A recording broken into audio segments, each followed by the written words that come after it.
So welcome back, everyone, to another Artist Spotlight interview. Again, my name is Joe Foy, president of Harmony, and today I am joined by Clarissa Rogers, correct?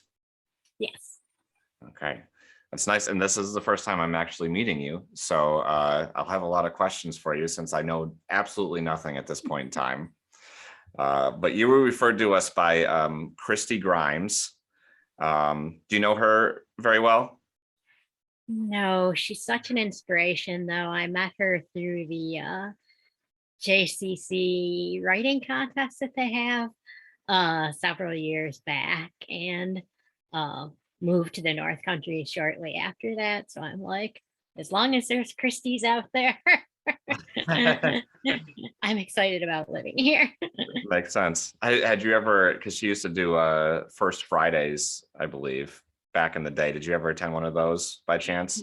Yes, I live in Cape Vincent, and I'm in the Cape Vincent Poet and Writers group, and a bunch of us went as a crew Gotcha. uh, several times. And yeah, it was just I'm fairly even before the pandemic was a little bit isolated here in Cape Vincent. I moved here from Philadelphia, Pennsylvania, so a little bit Oh, of a culture shock. yeah, for And real. yeah, Christy and Brian are so welcoming, and the other writers are so nice. And I learned of other, there's an open mic, and there Yep. was a monthly one in Watertown, and there was something in Layton or somewhere out there. And yeah, just Christy really helped me feel like I'm connected to a wider community. Yep. And for those who don't know, Christy used to have a what she called First Fridays, where basically people could go and premiere works, or there'd be spoken word, there'd be music, there'd usually be like an artist that was featured each time she did it, and then a lot of people would be like an open mic where they'd get up, but it was just right in her house, which was pretty cool. Um, so, but we're talking basically your genre of preference is kind of spoken word poetry. Is that correct? Yes. Okay. Philly is a, predominantly people of color city, and there's an amazing Black spoken word scene that's just been very inspirational. So I always want to make sure I acknowledge and give back to that culture when I talk about that being what I do. Gotcha. Um, where did you say that? What? Sorry, I kind of part of it cut out on my end. What were you saying though? Oh, that I really got into spoken word through living in Philly, because it's a majority people of color city. So, Yeah, you know, art forms descending from different cultures are really relevant there. But I always want to make sure that I'm not like co-opting other people's cultures. So there's a line to walk there that I need to acknowledge when I talk about my own work. yep. No, that's very cool. How long have you been doing spoken word and poetry? While now, maybe around 20 years or so. Oh wow. And you started it then when you when you were in Philly?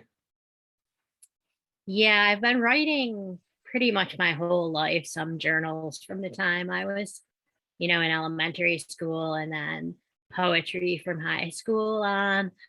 Uh, and then I'm an anarchist, and I lived in Vermont for a while. So when I got into the more radical Vermont scene was when I started seeing people perform spoken word in the 90s. And yeah, really caught on fire uh, to move from the page poem to the more spoken word thing. And yeah, then I'm slow, so it's just been a slow trickle since then. And so if you had to like classify like your kind of is there any kind of theme to what you do for spoken word? Yeah, I'm interested if there could be a kind of subgenre of uh like white anti-racist culture of all kinds, and particularly poetry, because that's my thing. Because there's a lot of, you know, poetry that kind of fits a canon that's very white. And then there's a lot of, as I was saying earlier, co-opting from other cultures and trying to perform as if you were in a different culture, and I don't want to do either of those things. So I'm like, is there that middle road of thinking about ways to make the world better without being preachy or polemical, but like, Yeah. by being passionate and engaging. So Yeah, it sounds like there is, but it's probably a thin line to walk. Is that right? I have to remind myself not to be afraid of critique. You're right. Right.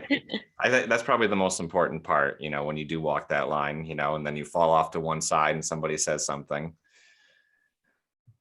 So I kind of wanted to go into some of the initiatives that you mentioned in the form you filled out. Actually, is so Cape Vincent Poets and Writers. You say right now you reside in Cape Vincent. What is Cape Vincent Poets and Writers? They've been around for a long time, and it's just a small group of writers that are in the Cape for the whole year, some of them half the year, that meet during the good weather. And they are one of the warmest and kindest groups of folks I've ever met. And their idea is that it's nice to love words and all kinds of writing, and it's really nice to get support. So they're meeting, they haven't been meeting during COVID, of course, and we're talking about this summer if things will be safe enough. We used to meet at the rec center, and yeah, the idea is that anyone is welcome, any age is welcome. We had members like that are teens, and we've had members in their 80s. And yeah, that you can come and share your work, or you can listen if you don't feel up to sharing, but that and you'll get good critical if you're, you can ask for what you want and need, and you'll get good critical feedback if that's what you want. If you're scared and you don't want feedback at all, you can say that, but it's always coming from a place in the heart where, no one's competing with each other. It's like all about building a culture of support. So it's funny, my mom's elderly, she's in her 80s, and she had, because it's people that have been in town for a long time. And then I moved here, and my mom was kind of like, don't go to that. You shouldn't go to that. You don't belong at that. We never did figure out why, but so I kind of, went in with a little bit of a, a little bit demoralized, and people were like, if you want to be with us, you belong with us. No, sounds great. Is there anybody who's in charge of that? Or is it just kind of a collaboration? It's a collaboration, but Marilyn Noyleib, who lives in Clayton now, has done a ton of the work, and Linda Rowe, who lives in the Cape most of the year, has done a ton of the work. And now Kim Welsh from out on Point Peninsula also has taken on a lot of the work. Very cool. So then you also mentioned Poets for Political Prisoners. Can you explain what that is? Yeah, that's a new thing that I'm involved with over the Zooms. And I worked for over 30 years on the case of a U.S. political prisoner named Maroon Shotes, who was in prison for around 40 years. And we just got him out, but then he passed away weeks later. He had a lot of health problems.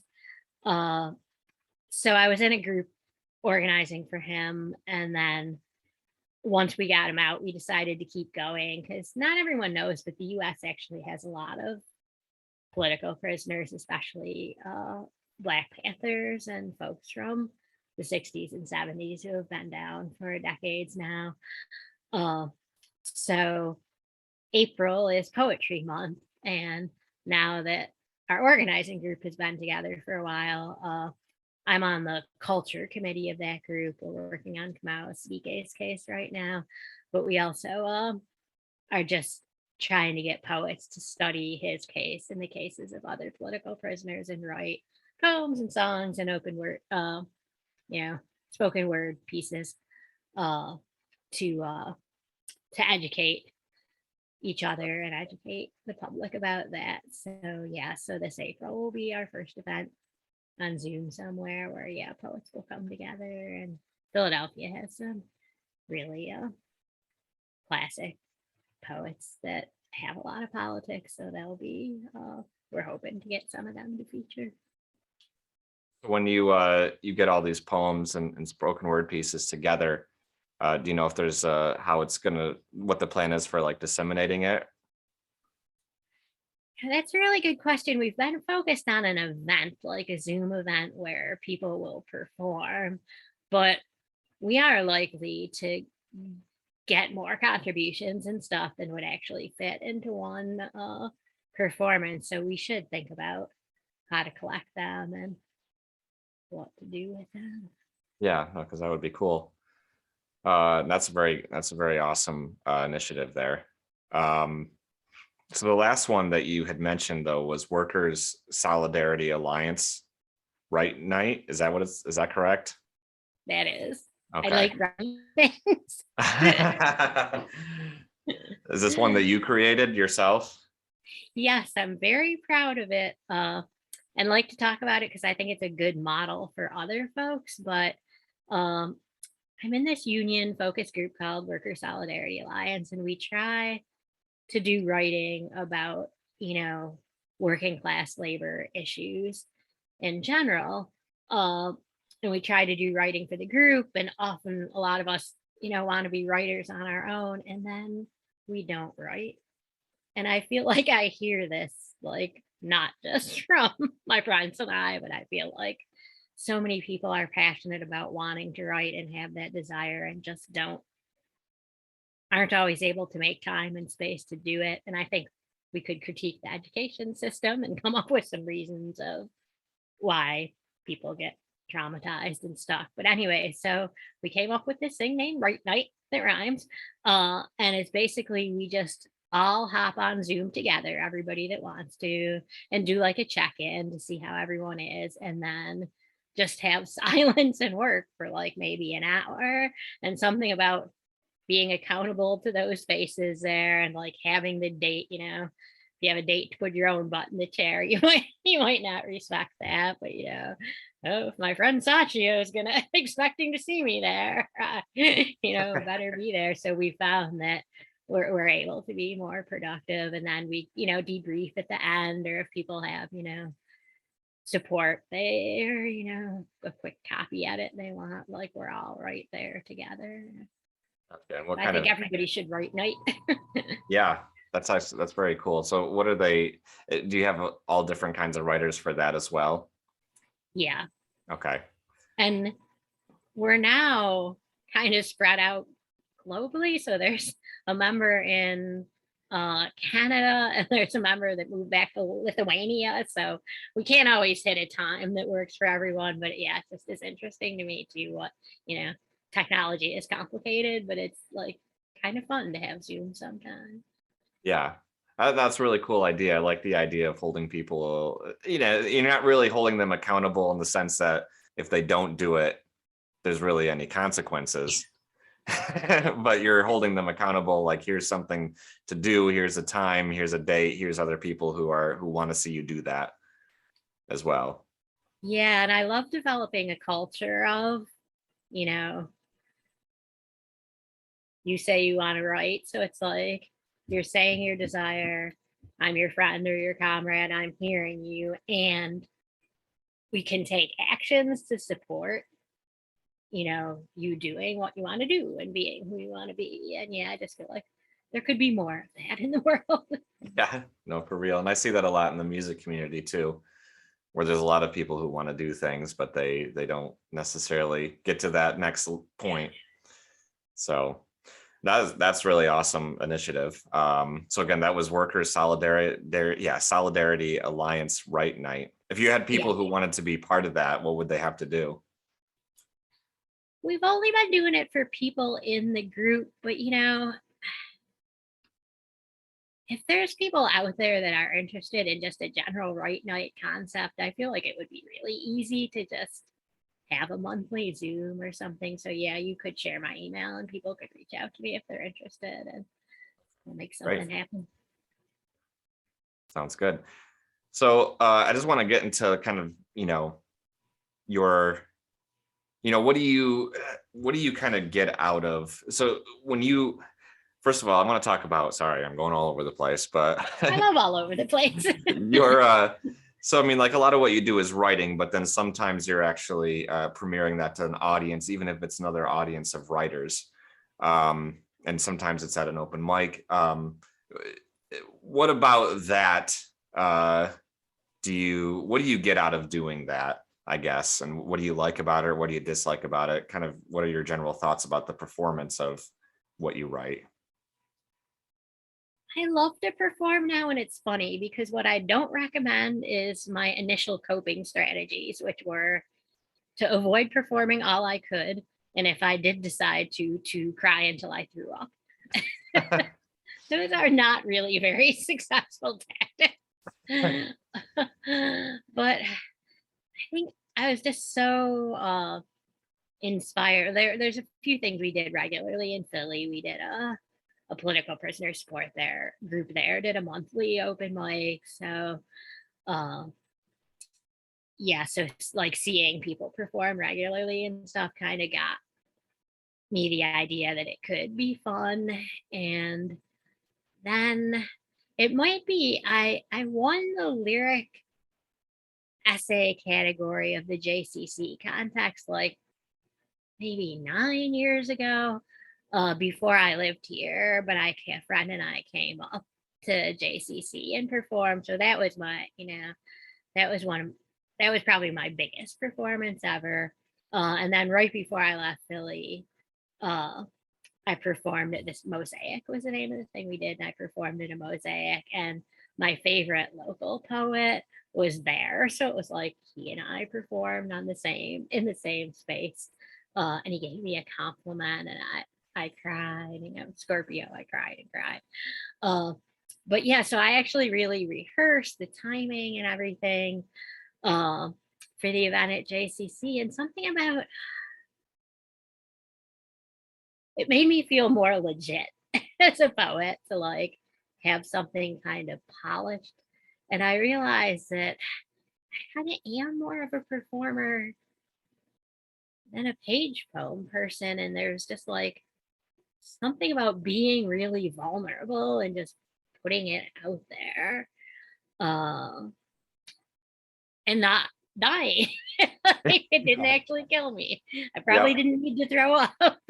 uh, yeah, and just seeing that, like, yeah, life's Yeah, no, complicated sometimes, and like I write about some pretty vulnerable moments, and to see that, like, I have one long poem called "The Traffic on My Street," uh, and like when my mom was saying you might not want to go to this group, one of the things I said is like I'm not going to be reading the traffic on my street.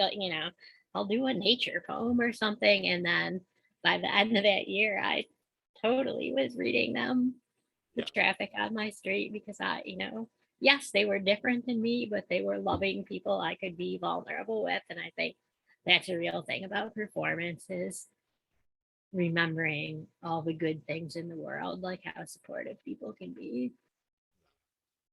that's wonderful. And I think the performance anxiety resonates with a lot of people. I know it does myself when I was younger. Same thing, crying, not necessarily throwing up, but definitely the crying.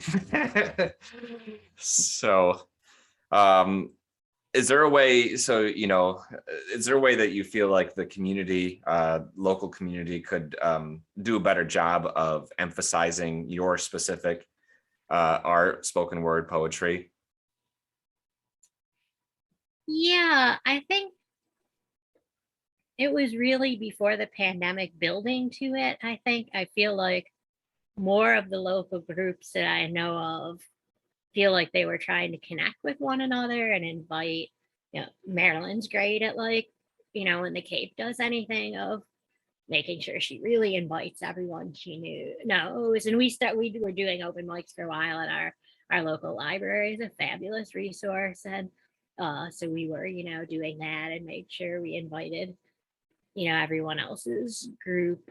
Uh and I feel like during the pandemic, a lot of that stopped, which makes sense. And I feel like some of the communities here aren't as tied into technology. I had a job where I was working on Zoom for years before the pandemic, so it feels very casual to me, but I know it doesn't feel casual to everyone, especially sometimes people that didn't, grow up with that technology and stuff. So Yeah, so I think as the pandemic ends and as we all like come back into more social times, that we could definitely continue on that track of like getting to know one another, maybe having some kind of websites or email lists that bring together the work from the different small communities, and making sure we get flyers. And good old fashioned flyers are still good too. Yeah, that's true. You see something stuck to a wall, you do look at it and see what it Yep. is. So yeah, so I think yeah, I think all that So, stuff. uh, is there anything that we did not talk about today that you kind of wanted to bring up? No, I don't think so. Just all the I have a lot of deep appreciation for a lot of things. So. Sounds good. And as I said, this is all kind of new information to me. So, we're glad that you're able to kind of get the word out for those things, these initiatives that are going on in the area, to kind of cover the genre of spoken word and poetry is great. So, um, thank you. And thanks for being our artist spotlight. Thank you.